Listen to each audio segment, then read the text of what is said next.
Several countries in Asia and the Pacific region have also announced their carbon neutral targets, but they've not yet described how they will get to net zero.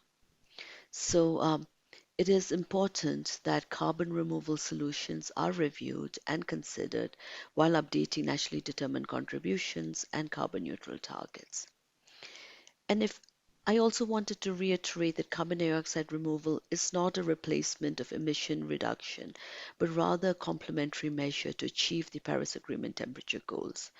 This option needs to be pursued along with scaling up renewable energy, for electrification, policy measures for coal phase out, for rapid decarbonization of the energy system, and to decarbonize transport with large pollution co-benefits.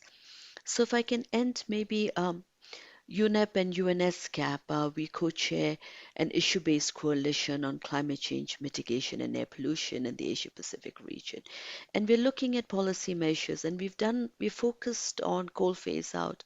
And the coal phase out working group has started to work in countries like Bangladesh, Pakistan, and Vietnam.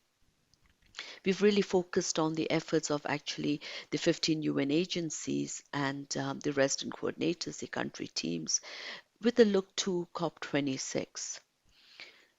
In advance of COP26, members of the coalition are preparing regional progress review analysis and policy briefs on nationally determined contributions, including the impact of enabling activities, also developing macroeconomic modeling of how carbon pricing instruments support emission reduction trajectories and socioeconomic development. But what we're finding is that many of the solutions are there. It's not coordinated approaches. There's a lot that we can do together. The agencies, a lot of, we're working with multilateral development agencies, with research institutions.